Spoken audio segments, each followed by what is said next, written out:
Happy new year programme first time in Bijapur. Sapphire events team आपके लिए लाई है शहर बीजापुर में पहली बार सभी एज ग्रुप को मद्देनजर रखते हुए happy new year programme with full entertainment. अक्सर लाइव डीजे में हम उम्र के नौजवान हिस्सा लेते हैं, मगर इस बार 31 दिसंबर 2023 की शाम 2024 के स्वागत के लिए डीजे शो में फैमिली ग्रुप्स भी हिस्सा ले सकते हैं। न्यू ईयर के स्वागत के लिए हो जाएं तैयार। Address Begum Talab road, Kannan function hall ground, Bijapur, जहां हर तरह का एंटरटेनमेंट जैसे live DJ, Russian fire dance, नए आर्टिस्ट के साथ विद अनलिमिटेड फूड, वो भी सिर्फ 599 में। 5 या 10 के ग्रुप फ्रेंड्स को मिलेगा स्पेशल डिस्काउंट। ನೋಡ್ರಿ, ಅವೆಲ್ಲ ಕೆಲ್ಸಕ್ಕೆ ಬರ್ಲಾರ್ದು ಕೊಟ್ಟಾರ. ಯಡಿಯೂರಪ್ಪ ತನ್ನ ಕುಟುಂಬಕ್ಕೆ ಏನೇನು ಬೇಕು ಎಲ್ಲ ಮಾಡ್ಕೊಂಡ, ತನ್ನ ಚೀಲಗಳಿಗೆ ಏನು ಮಾಡ್ಕೊಂಡಾರ. ಇದ್ರಾಗ ಏನು ಪ್ರಶ್ನೆ ಏನೈತಿ? ಅರವಿಂದ್ ಬೆಲ್ಲದವ್ರು ಕೊಟ್ಟಿರೋದು ಸರ್, ಅವ್ರಿಗೆ ಕೊಟ್ಟಿರೋ ಅವು ಏನು ಉಪಯೋಗ ಏನೈತಿ ಹೇಳ್ರಿ? ಉಪನಾಯಕಂದ ಏನು ಕೆಲಸ ಐತಿ?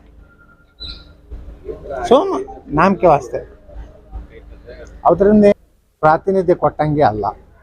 ಕೊಡೋದಿದ್ರೆ ರಾಜ್ಯಾಧ್ಯಕ್ಷರಿಗೆ ಬಿಟ್ಟು ಕೊಡ್ಬೇಕಾಗಿತ್ತು. ತ್ಯಾಗ ನಿಜವಾಗಿ ಯಡಿಯೂರಪ್ಪನವ್ರ ತ್ಯಾಗ, ಸೈಕಲ್ ಮ್ಯಾಗೆ ಪಕ್ಷವನ್ನು ಕಟ್ಟಿದ್ದು, ಅವರು ಬೆಳೆಸಿದ್ದು, ಇಡೀ ಜೀವನವನ್ನೇ BJPಗೆ ದುಡ್ದಂಥದ್ದು ತ್ಯಾಗ.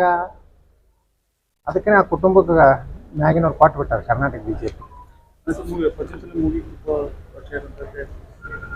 ಎಲ್ಲರಿಗೂ ಮೂಗಿ ತುಪ್ಪ ಓಡಿಸ್ತಾರ್ರಿ ಅವ್ರು. ಎಲ್ಲ ಇಡೀ ಲಿಂಗಾಯತರಿಗೆ ವರ್ಷ ಏನು ಪಂಚಮಸಾಲರಿಗೆ ಓಡಿಸೋದು ಏನೈತಿ? 4 ಸಲ ಮುಖ್ಯಮಂತ್ರಿ ಇದ್ರಲ್ಲ, ಅವಾಗ ಯಾಕೆ OBC ರೆಕಮೆಂಡ್ ಮಾಡಲಿಲ್ಲ? ಸೆಂಟ್ರಲ್ಕ ಮಾಡ್ಬೋದಾಗಿತ್ತಲ್ಲ. ಈಗ ಲಿಂಗಾಯತರು ವೀರಶೈವರು ನೆನಪಾಗ್ತಾರೆ, ಸಮಾವೇಶ ಮಾಡ್ತಾರೆ. ಮೂರೇ ಕುಟುಂಬದವ್ರು ಕೂಡಿ 3 ಕುಟುಂಬದ ವೈಭವೀಕರಣ ಬಿಟ್ಟರೆ ಅಲ್ಲಿ ಏನೂ ಆಗಿಲ್ಲ. ಈಗ ಯಾರು ವೀರಶೈವ ಲಿಂಗಾಯತರತ್ತ ಯಾರು ಬರ್ಸ್ತಾರೆ? ಎದಕ್ಕೆ ಬರ್ಸ್ತಾರೆ ಹೇಳಿ ನೋಡೋಣ? ಮೀಸಲಾತಿನೇ ಸಿಗುದಿಲ್ಲ ಅದಕ್ಕೆ. ಶಾಮನೂರು ಶಿವಶಂಕರಪ್ಪ ಏನು ಉಪಜಾತಿ ಅವ್ರು ಬರ್ಸತ್ ಹೇಳ್ರಿ ನೋಡೋಣ. ಅವ್ರು ಏನು ಬರ್ಸ್ಯಾರ ಗುರ್ತೈತೆ ನಿಮ್ಗೆ? ಹಿಂದೂ ಸಾಧಾರತ್ ಬರ್ಸ್ಯಾರ. ಹಿಂಗಾಗಿ ಅವ್ರು 2Aದಾಗ ಬಂದಾರ.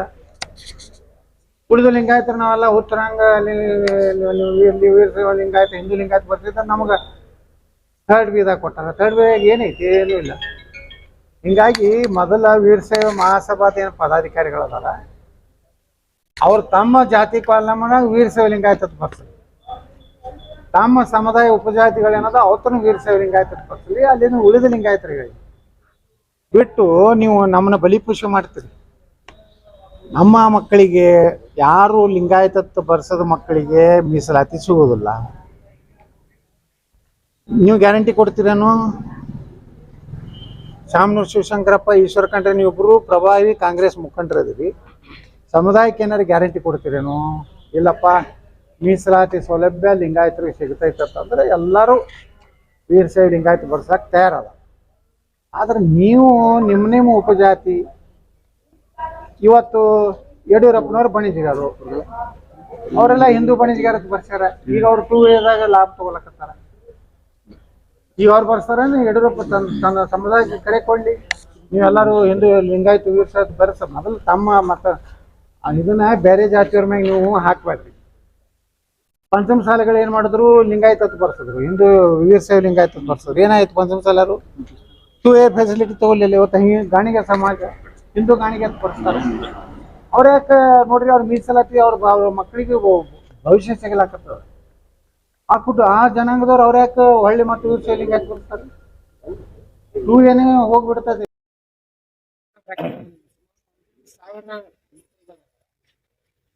15,000 ರೈತರು ಉದ್ದಾರ ಆಗ್ತಾರೆ.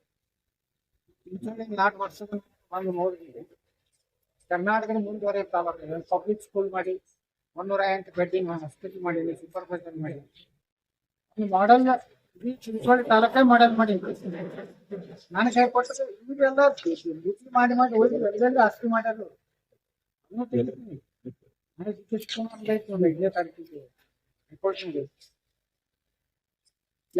ಊರೇ ಅವ್ರದ್ದು ನೋಡ್ರಿ ನೀವು 45 ರೂಪಾಯಿದ ಮಾಸ್ಕ್ ಯಡಿಯೂರಪ್ಪನವ್ರು 45 ಮಾಸ್ಕ್ ಕರೋನಾದಾಗ ಎಷ್ಟು ರೂಪಾಯಿ ಖರ್ಚು ಹಾಕಿರಿ ಸರ್ಕಾರದಾಗ ನಾನು ಗುರ್ತು 485 ರೂಪಾಯಿ ಒಂದು ಮಾಸ್ಕಿಗೆ ಉದ್ದಾರ ಮಾಡಿ ಇದು ಕರೋನಾದಾಗ 10,000 ಬೆಡ್ ಮಾಡಿ ಅಂತ ಹೇಳಿದ್ರು ಬೆಂಗಳೂರು ಬಳಿ 10,000 ಬೆಡ್ ಬಾಡಿಗೆ ಇದು ತಲೆ ಇಟ್ಕೋರಿ ಬಾಡಿಗೆ ಖರೀದಿ ಮಾಡಿದ್ರೆ 2 ಬೆಡ್ ಬರ್ತಿದ್ವಿ ಅರ್ಥ ಆಗ್ತಿಲ್ಲ ಒಂದು ಬೆಡ್ಡಿಗೆ 20,000 ರೂಪಾಯಿ ಬಾಡಿಗೆ ಒಂದು ಪರ್ ಡೇ ಆಯ್ತು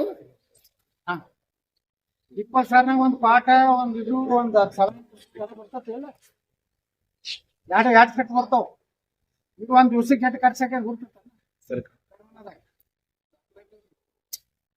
ಪಬ್ಲಿಕ್ ಅಕೌಂಟ್ಸ್ನಾಗನೇ ಐತಿ ಅದೇ ಎಚ್ ಕೆ ಪಾಲ್ರಿ ಚೇರ್ಮನ್ ಕೇಳ್ರಿ ಈಗ ಶಶಿ ಪಾಲ್ ಮಾಡಿತ್ತು ಅದಕ್ಕೆ ನನಗ್ ಕೇಳಿದ್ರು ನಾ ಎಲ್ಲ ತೆಗಿಯವಲ್ಲ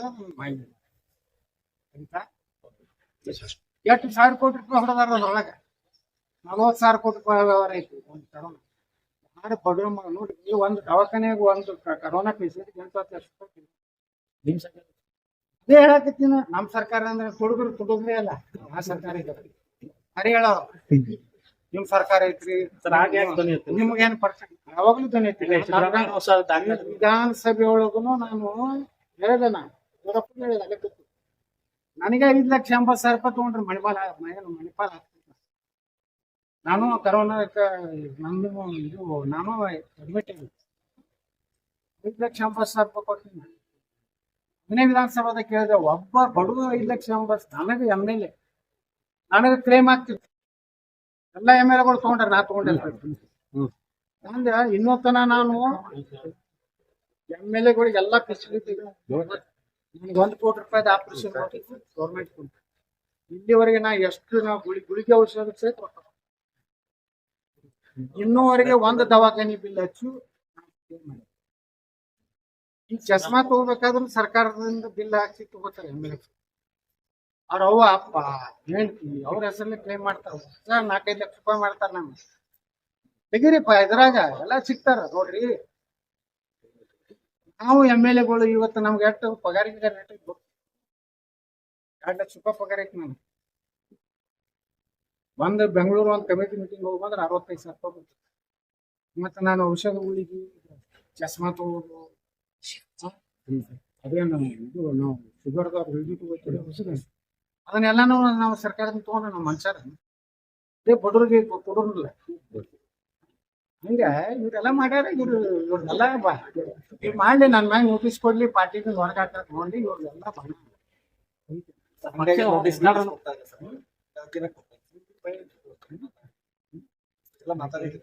ಸರ್ ಅದ್ರ ಸ್ವಲ್ಪ ಹಿಂಸೆ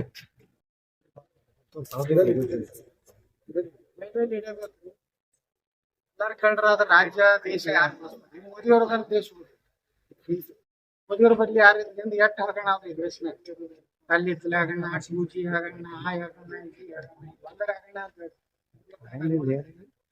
ಅಂದ್ರೆ ಯಾರು ನೇರವಾಗಿ ಮೋದಿ ಬರೇ ಹಿಂಗ ಟೀಕಾ ಮಾಡ್ತಾರ ಮೋದಿಯವ್ರ ಭ್ರಷ್ಟಾಚಾರದ ಅರ್ಥ ಹೇಳೋ ತಾಕತ್ ಯಾಂತ್ರಿ